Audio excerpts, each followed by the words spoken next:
Hello, Bobby Torres of Frightbox recording here. So the question is, do your vocal tracks sound like this? When in reality, you're looking for them to sound like this? If this is you, I have good news and bad news. The bad news is you're probably messing up your vocal compression. The good news, it's easy to fix. And that's exactly what you're going to learn in this video. Let's dive into it.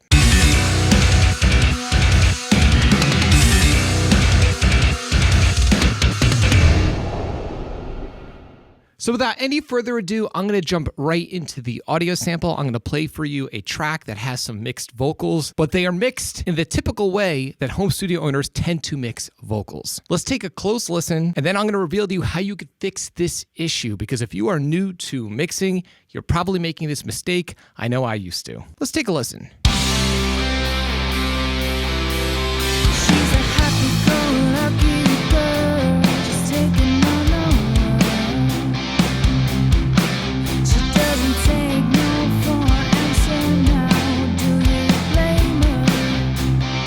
Okay, they're not bad, but if you notice, they kind of drop out. They're all over the place. She's loud, she's quiet. They sound good, but not great. Keep listening.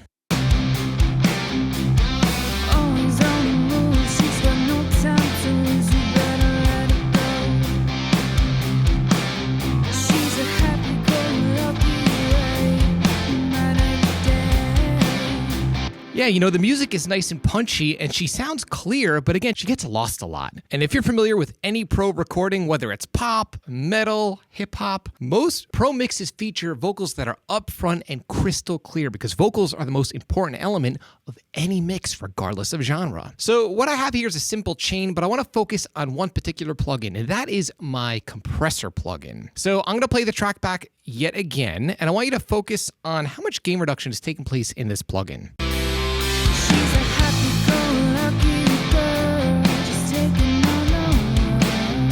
Almost no gain reduction. Now, here's the thing. For some reason, so many beginners are freaked out about compressing vocals too heavily, which is funny because I've noticed a lot of beginners also overprocess their mix bus, when in reality, it should be flipped. Do not fear vocal compression. You'd be amazed at how hard so many pro mixers slam vocals, because vocals have to be consistent, especially in a rock or metal mix where you have blaring guitars, pounding drums, super thuddy bass. Vocals need to cut through. So if you notice in this chain, I have an EQ, which has nothing to do with this problem, and a de-esser, which again, doesn't really have anything to do with this problem. It's the fact that I'm only using one compressor and I'm not compressing the vocals heavily enough. So what I'm going to do here is I'm actually going to X out this vocal chain and this vocal track, and I'm going to bring in the real vocal track. And I'm going to play that exact same audio sample back, and I want you to pay close attention to her vocals. Check this out. She's a happy-go-lucky girl, just taking on the world. She doesn't take no for an answer now. Do you blame her? So all of a sudden, her vocals sound nice and consistent and silky and professional. This isn't even a finished mix. There's still more work to do as far as automation, but the general vocal chain is in place. And again, it makes the vocal sound so much more polished. The secret here is that I'm using multiple stages of compression, and I'm not scared of slamming that vocal. So up first, and by the way, you do not need anything fancy. I'm using a stock compressor here. Also the Waves Renaissance compressor, which is an ancient, super old compressor. I've been using it for 20 years now, almost 20 years. And then also an L1 limiter, which is a brick wall limiter. So I'm going to play the track back, and I'm going to point to the gain reduction meter within each of these processes, within each of these plugins, and we're going to add it all up at the end. Let's check it out. Always on the move, she's got no time to lose, you better let her go.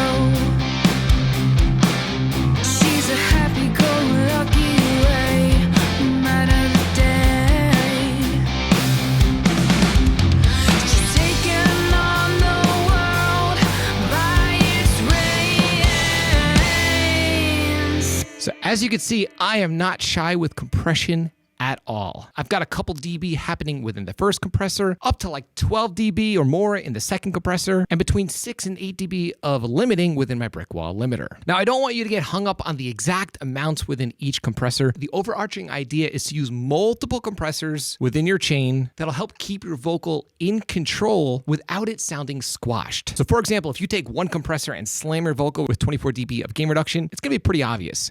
But if you have, 4 dB here, 12 dB here, another 6 dB there, the net effect is a nice, consistent, controlled vocal sound that sounds professional. Because again, so many mixes that people send me, they'll say they're unhappy with their vocal sound, and I could clearly hear they are not slamming their vocal hard enough. Remember, vocals have to compete with the heavy guitar tracks, which are compressed by default. Distorted guitars are naturally compressed. Vocals are not. Vocals are naturally dynamic, and we have to make them undynamic. So I'm curious to know, are you making this mistake in your home studio? Are you timid and too scared or freaked out to overcompress your vocal tracks? Let me know by leaving a comment in the comment section below. I'd love to hear what you've been up to in your home studio. Now, with that being said, I want you to kind of take a peek at the back end of my mixes. And because of that, I'm making my crisp and clear heavy mix formula available to you for absolutely free. The heavy mix formula is a straightforward and simple PDF guide that has all of my starting points for EQ and compression for all of the main instruments within a heavy mix. And there are even some bonus multi-track downloads and private mixing tutorials. Again, the crisp and clear heavy mix formula is absolutely free right now. And if you download it and put what you learn into practice, you will achieve better results with the gear you have right now. The heavy mix formula is free.